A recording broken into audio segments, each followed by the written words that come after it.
มาหาแกงเวทมาเนี่ยมากับเคยลาเพิ่นลงไปก่อนเลยจีรีน้องไอ้น้ำกับบุคคลนี้เนาะมาทางเหนือเลย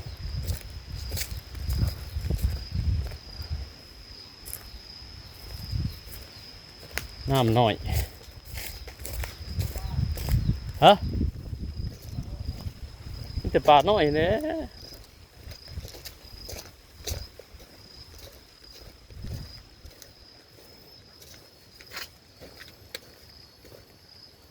เด็ดคักเด็ดแน่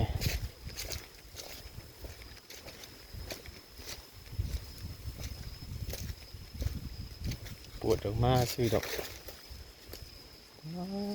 ผมมาเลยยิ้มเถอะ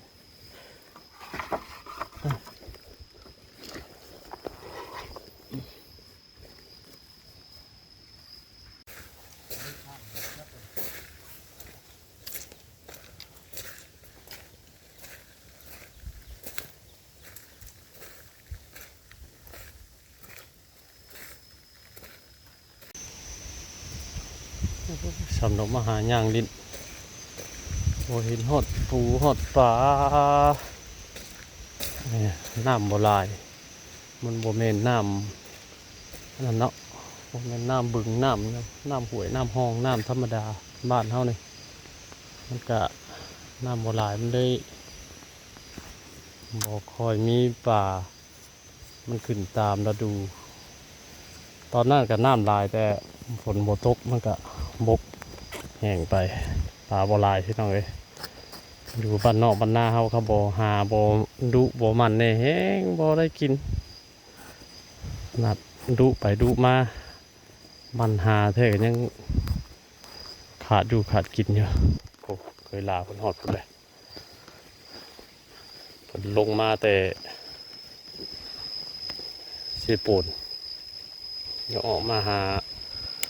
ป่ามันมีหมูออกมาแต่เก่าก็มาคนเดียวบ่ได้มา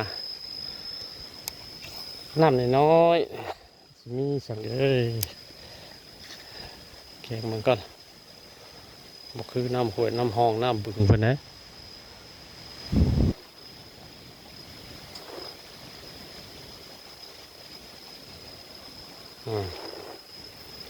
ปลาข้างว่างนิดๆหน่อยๆเพิ่นก็เอาไปกินแล้วแห่แล้วเนาะคนหาอยู่หากินหลายแถวนี่ไปก็หากินนี่แหละปูปลาจะโคตรสิหาโอ้ยพอขี้เด็กโอ้พอขี้เด็กปุ่งบ่ลายปะเลยมีอยู่ห้องบ่ลายเอาพอขี้เด็กว่าดีกว่า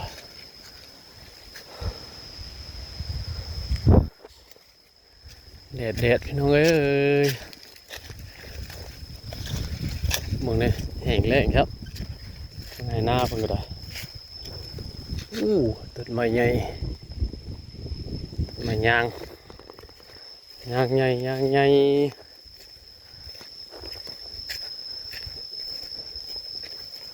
ขี้เด็กงามนี่กันมีอยู่หน้าป่งยอดอ่อนอยู่คำสีเอาบัดคือว่าพอลายปานใดมันเอาหญ้าอยู่เทิงโอ้โหตัวนี้ยอดอ่อนกักกะดิเลาะมันก็เวลาเปิดไปก่อนเลยกูสิบมีดอกคือ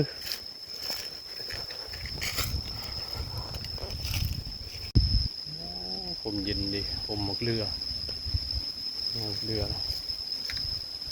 ปุ่มเป็นโงนอยู่ที่จะไปกินกับย่างผลไม้ธรรมชาติตามบ้านนอกบ้านนาเขาหมักเรือหมักข้อยามเลย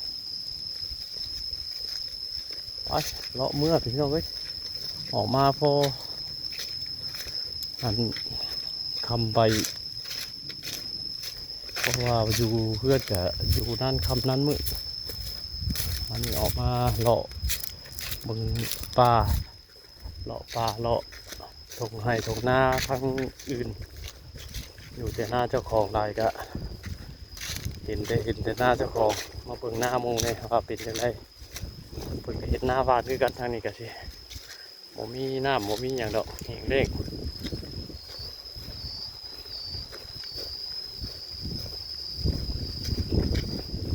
หน้าบ้านเพิ่นให้ตัวมีลมมันหน้าบ้านทางนี้ก็ได้ปีนี้เฮ็ดหน้าบ้านลายเลยไปทางใดก็มีแต่หน้าบ้านเนาะก็บ่งามบ่งามนั่นแหละ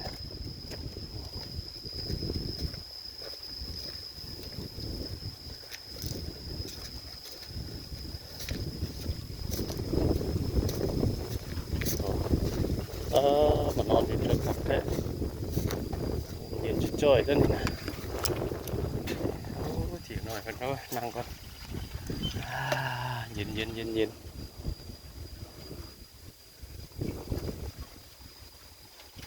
ผมไม้ไก่ผมไม้ไผ่บ้านว่ายยังวะแต่ยาได้คือทั้งถึงก็ว่ายผีดอกบ่น้ำกับบ่หลายน้ำห่วยก็พอซ้ำนะ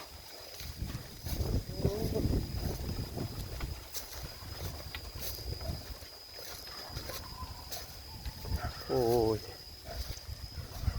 ไปต่อพูดแล้วนี่มันแท้บ่มันแท้เวลาไปทางไหนเลยโอ้ยหาปลายามนี่บ่คือยามมันแล้วให้แล้วหน้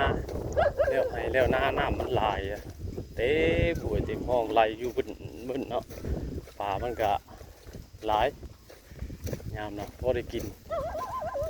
ยามนี่ฝนกระโบตกเอ้ยขาดช่วงเป็นขาดอยู่มันหลดปูปลามาแต่สิใดมันบกฝนตกบางนึงนี่ก็บกเลยแห้งขาดเป็นวังคนกับวานหาไปกินหมดเลยเอาแหมาวานมากลัวมาเลาะ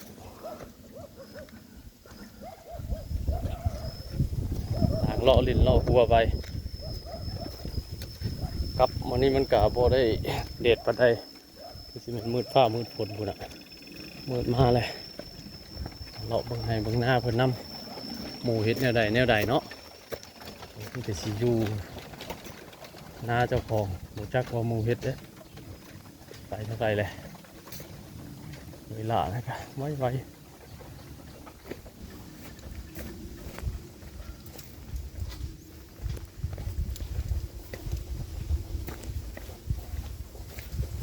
กบนเลยน้ำแห้งไปเลย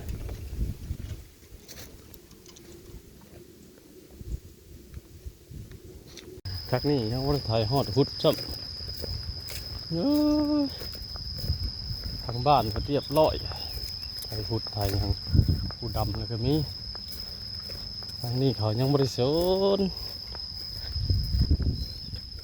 แถวเหนือพี่แถวหน้าทางดวงพี่โอ้ยเคยลาวพูดแล้วปุ๊อยู่บนรถปุ๊ไวเกินนำกับบ่ทันยังบ่ถ่ายเอาทุดพี่น้องเอ้ยทางนี้นี่ทางอื่นทางบ้านเราบ้านพุ่นเพราะว่าคือให้คือหน้าเนี่ยทางนี้เพิ่งให้หน้าเขาน่ะยังบ่ได้อันทางป่าลุกของไม้ก็ต่อออกครับเขาก็มีก้าแล้ววานก้าเลยบ่ได้ถ่ายเอาทุดว่ามันแห้งมันเละอย่างนี้เนาะทางนี้เนาะก็ข้างใดคือกันนั่นแหละทางบ้านคือกันแต่ว่าทางนี้มันเป็นนั่นอย่างมันเป็นหน้าโน่นหน้าอย่างเขามันก็เลยคืออันแห้งแล้งครับที่จริงมันก็สิพอปานกันแต่นั้นบางทางบ้านพุ่นวัดหน้าบัดเก็บน้ำได้แน่ตกมาแล้วก็เก็บน้ำไว้อันนี้เก็บน้ำบ่ได้ที่มันก็คือหน้าแห้งมามองนี่หากระไทยพุทธโอ้ยังบอกง่ายพี่น้องเลย ป่านหาทั้งนั่นยังพากันบุกย่านบ่ทันหมู่ซะ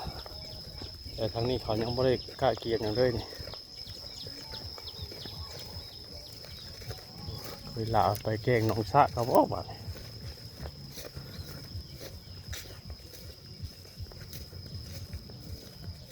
นี่จอดรถเมียนเถียงเพิ่นนี่จะได้กลับแล้วบ่นะ